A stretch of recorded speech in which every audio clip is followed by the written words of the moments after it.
everybody. Today I'm going to read Clever Jack Takes the Cake by Candace Fleming and G. Brian Karras. Must be Jack.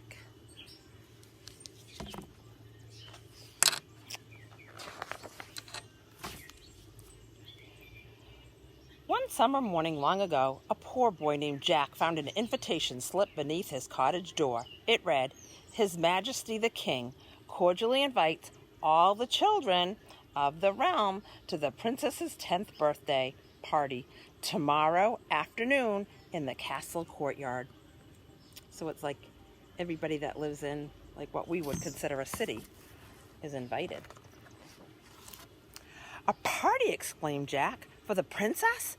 His mother sighed. "What a shame. You can't go." "Why not?" asked Jack.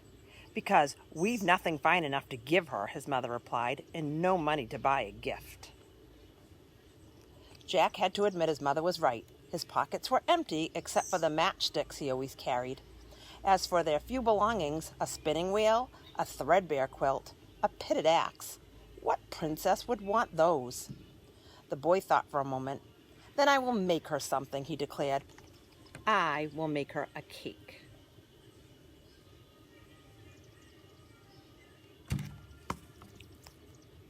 Got an idea?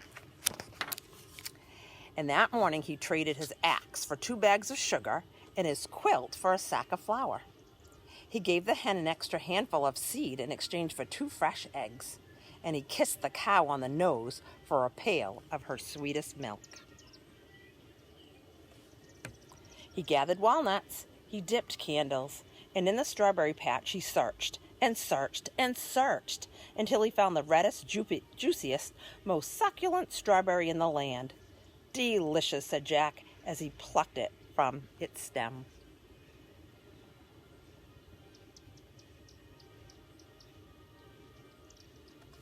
So now he's collected all the ingredients that he needs to make this cake.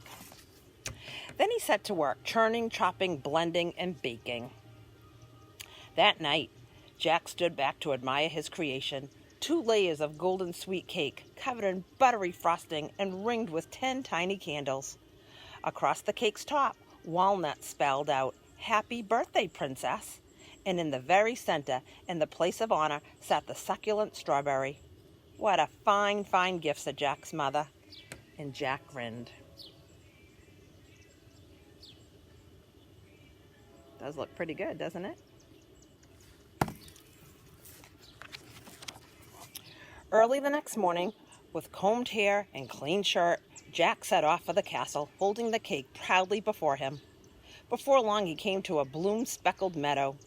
"Perhaps I should pick a bouquet for the princess," thought Jack, just as 24 blackbirds rose into the air. Like a sudden summer storm cloud, they swirled around the cake, pecking, nipping, flacking, picking. Oh no. "Get back!" hollered Jack. "I'm taking this cake to the princess." "Aw, caw, caw, caw," cackled the birds.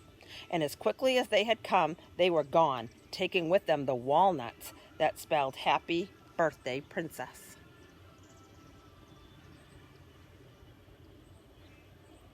Well, he still has most of the cake, right? Just not the writing that he did with the walnuts. Jack looked at his gift. "At least I still have 2 layers of cake, 10 candles, and the succulent strawberry," he said. Holding the cake proudly before him, Jack continued on to the castle. Before long, he came to a bridge. "Toll!" a voice demanded. Out stepped a wild-haired troll. "No one crosses my bridge without paying." So a toll is something that you pay. Maybe sometimes you've been on the highway with your parents when they had to pay a toll. "But I haven't any money," said Jack. The troll licked his lips. "But you do have a cake." "I'm taking this to the princess," said Jack. "And just how will you get it?" "There," growled the troll. "You and your cake are on this side of the river. The princess is on the other side, and my bridge is the only way across." Jack considered the problem. "I will make you a deal. If you let me cross, I will give you half this cake." "Agreed," grunted the troll. So Jack slid out 1 layer, and as the troll slobbered and gobbled, he crossed the bridge. So he still has half a cake, right?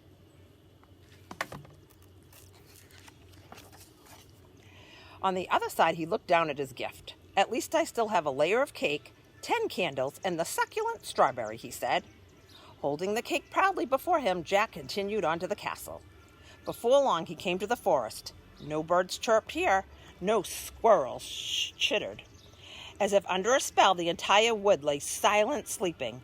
Only the wind seemed to whisper, "Beware, beware." Pulling the cake close, Jack pressed on. The road grew narrower, the trees grew thicker, the light grew dimmer. Soon it was so dark that Jack couldn't see the cake in front of his face. "Turn back," the wind whispered, "turn back." "I can't," cried Jack. "I'm taking this cake to the princess."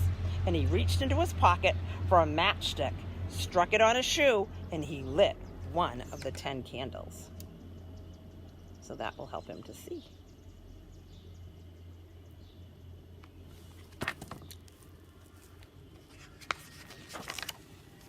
The tiny flame cast a magical circle of light. In its warm glow, Jack carefully made his way forward. But the little candle quickly burned down and snuffed out.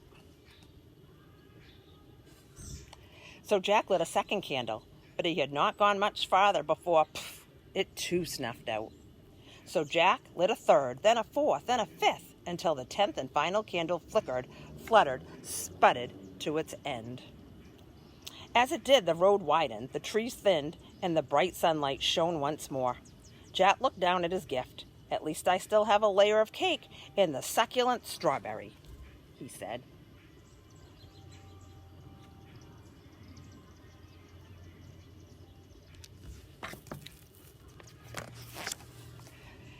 Holding the cake proudly before him, Jack continued on to the castle. Before long, he came to a clearing. "Good morning, young sir," called out an old gypsy woman. "Have you come to see Samson dance?" At the sound of his name, the bear beside her rose up on his hind legs. "I don't have time," replied Jack. "I'm taking this cake to the princess." "Then we shall make it a quick jig," said the gypsy, snatching up her concertina. "Oompa, oompa," wheezed the instrument. "Shuffle, shuffle, kick," danced the bear. Tap, tap, tap went Jack's foot as he set down the cake to dance with his new friends. Gulp. "Hey," cried Jack, "that bear ate the princess's cake."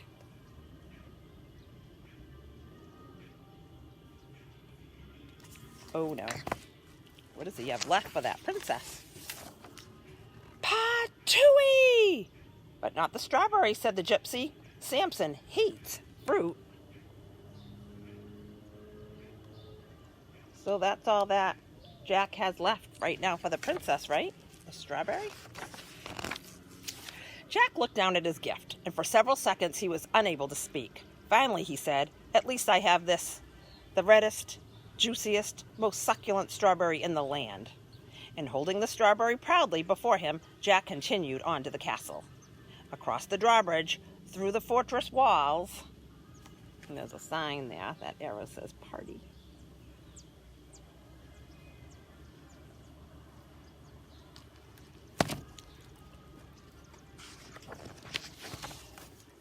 Straight into the courtyard. What a sight! There, smack in the center of the merry festivities, sat the princess on her velvet throne. A long line of guests stretched before her. One by one, they presented her with their gifts, each more fabulous than the last. But even the most magnificent treasures did not seem to interest her highness. "More rubies?" she said with a bored yawn. "How tiresome! Another tiara? How dull!" Joining the line, Jack glanced down at his humble gift. "And just what have you brought the princess?" a guard asked from behind him. "A strawberry," said Jack. "The reddest, juiciest, most succulent one in the land." He held it out for the guard to see. "That is a fine piece of fruit," agreed the guard, "but I can't allow you to give it to the princess." "Why not?" asked Jack. "Because she is allergic to strawberry," said the guard. "One taste and she swells up like a balloon." "No!" gasped Jack. He certainly doesn't want that to happen to her. And that's all he had left for her. Let's see what happens now. "Yes," said the god. "I'm sorry, but you'll have to give it to me." Reluctantly, Jack handed over the strawberry. Mmm. So the guard ate it. Now Jack found himself at the front of the line. The princess turned her gaze to him. "And what have you brought me?" she asked. Jack gulped. He blushed. He shuffled his feet. "Well?" Jack took a deep breath and knelt down before her. "Your Highness," he began, "let me explain what happened."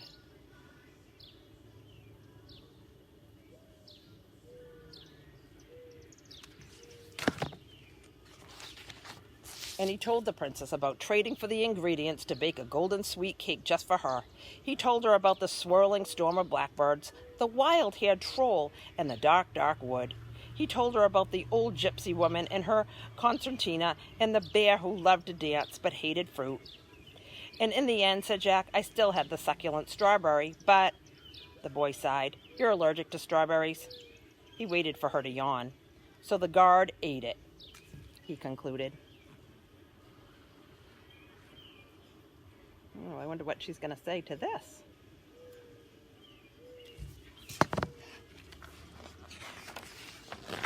The princess laughed and clapped her hands in delight. "A story," she exclaimed, "and an adventure story at that. What a fine gift." Then the princess rose from her throne and proclaimed, "Time for birthday cake, and my new friend Jack shall have the honor of cutting it." So all along, she didn't care to get all those expensive gifts. Her favorite was the story that Jack told her.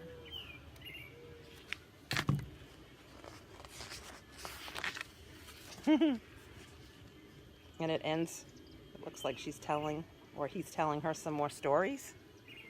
Looks like she's listening. Until next time, bye.